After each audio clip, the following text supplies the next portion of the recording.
Okay, as per request from Jose Souza, he asked me to make video or series on how to play by ear. And um, the series I just did on interval training is part of it's ear training, and that's one method that works. I mean, that's going to be very helpful to check that out as well. But playing by ear is something I see this with students all the time. There's some people that just have this natural talent for it, and some people have a really hard time with it. Either way, whether you're just naturally prone to it or not, if it's you have to struggle with it, I do believe it's something we can learn how to do and we can improve how we do it.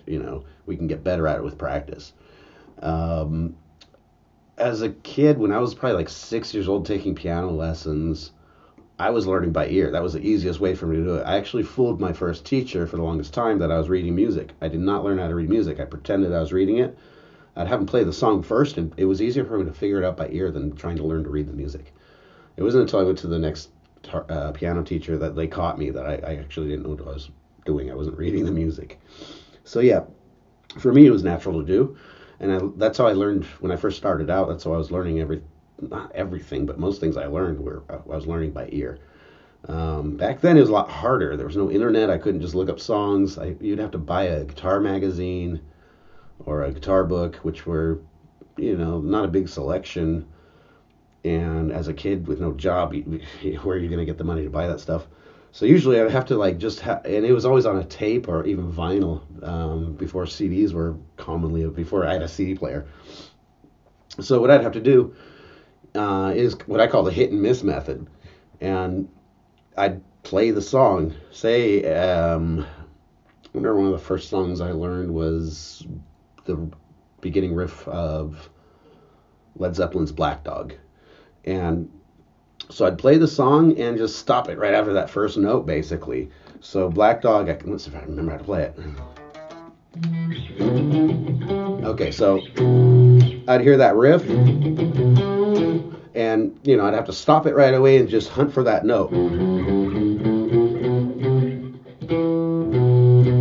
Find it. That's the hit or miss method. There's 12 possible notes, so you have 12 guesses. One of them's going to be right. Then I'd have to rewind and find the next note. Sometimes I get a few in a row and it's a chromatic sequence. Okay, it makes it a little easier. And I just, it was a tedious way of doing it, but that's how I did it. And the more you practice that hit and miss method, I think you learn to get closer at finding those intervals. So you hear the next pitch, is it higher or is it lower? Is it how far away from the note you just played is it? Is it really higher? So you start getting better at guessing how far to hunt for that note. Now we can almost improve our chances by 50% if we can determine what scale it's in and know the scale. So I think if you're trying to learn how to play by ear, it's going to be best, of course, to start with stuff with single notes. Don't try to jump into chords. It's a lot more difficult. And I'd say start with something very easy, so make sure you know something like your major scale. And learn that scale forwards and backwards. And so start with very easy songs. A lot of like nursery rhyme songs and stuff they're pretty much designed for kids to learn the major scale. So it's pretty easy to guess. You got to just find your starting point, your root note, and try to play a song in the key that you've learned the scale. So I'm using C major. And like some good examples I use with my students to try to learn how to do this is Ode to Joy by Beethoven.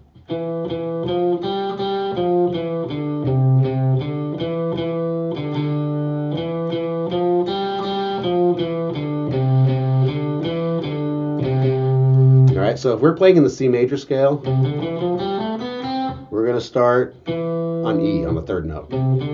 So I'm going to give you the first step where we're putting in the key of C. So we're going to play that E, the second fret of your D string. Start from there and then start guessing the notes. Those notes are only in the major scale. So instead of having 12 notes to guess from, you only have 7. And the intervals are not far away. The notes are all really close together. Another good one like that would be Do, Re, Mi. So it's going to start with a C. And just, this one's easy because it's always taking 3 notes at a time and dancing around with them. And goes up a step, dances around.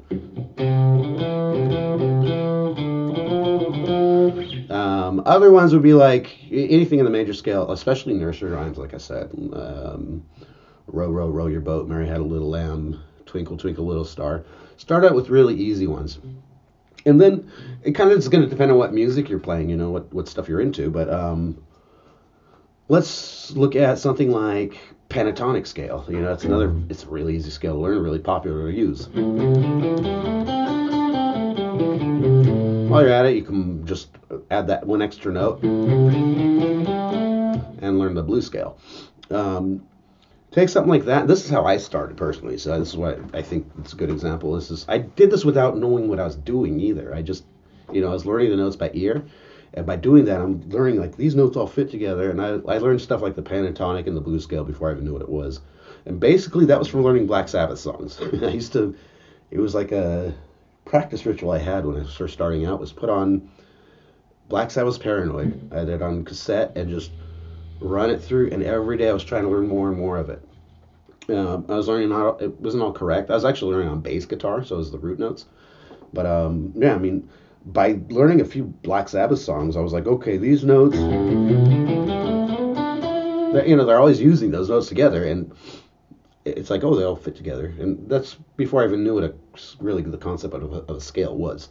And I kind of learned the scale from learning that stuff. But Black Sabbath, most of the time you're going to have pentatonic scale. So if you know, okay, it's in pentatonic, then again we're cutting down our the possibilities of notes we have to guess from. One of the biggest steps, or biggest, I guess the first thing you really got to do, say I'm trying to learn a song by ear. I'm going to take a Black Sabbath song, and let's say, I don't know, NIB. All right, the first thing I got to establish is the root note, and that's usually going to be the very beginning note. So I'm going to listen to that first note and then try to find it. So I might hear the riff.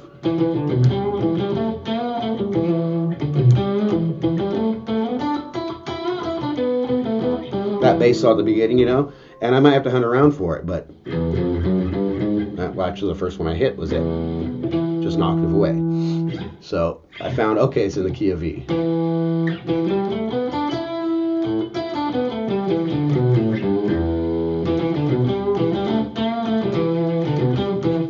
So now all of a sudden instead of 12 notes to guess from, I've got 5. And I'm trying to the more I practice this, the better I'm getting at guessing how far away and how big of an interval it is between the notes. And is it going up or down in pitch?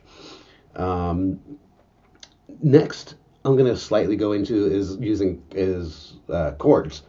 That's a little trickier because we're trying to hear usually 3 notes at the same time or more.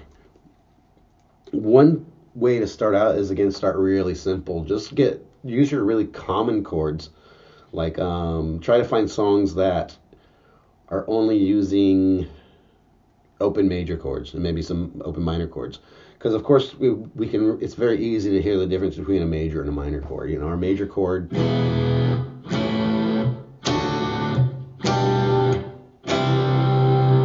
all very bright sounding and happy sounding, you could say. Minor is the opposite. It's dark and gloomy.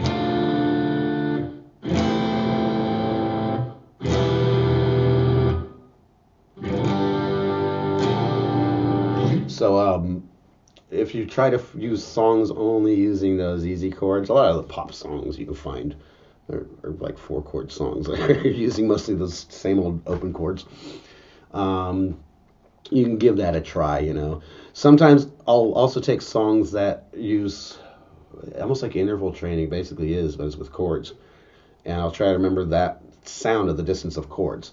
Like the beginning, what is that, 2112?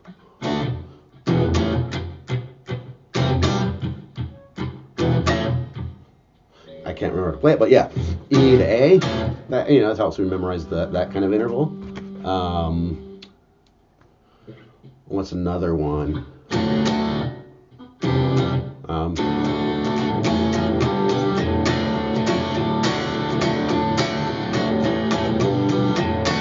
know, something like Creedence Clearwater Revival's Bad Moon Rising. That's going to help me kind of get used to like D to A and a G. Anything like that, you know, that's a method of doing it with chords. And one way you could kind of test yourself on this is just make a list of songs, look through them first, you know, find the easy songs that just use those common major chords, those open major chords maybe. Try to make a longer list, because you got to look through the chords, so you're going to see what they are, but you don't really want to remember it. You want to just find, okay, here's like 4 or 5 easy songs with those chords, so you don't have them memorized yet, and then pick one song out of that, play through it, let it play through, and try to, you know, start guessing the chords. Sometimes it helps to cheat, look up what the very first chord is. So, okay, we know it starts on a D, and we hear something like, or let's say A, or E.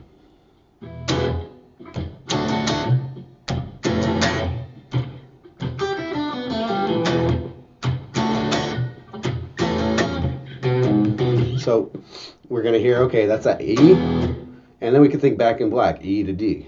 And we start getting used to that sound of an interval. So yeah, I mean, those are really the ways I've always used, how I've always learned to play by ear. And it's something I always use, and it's something I'm always trying to improve, of course.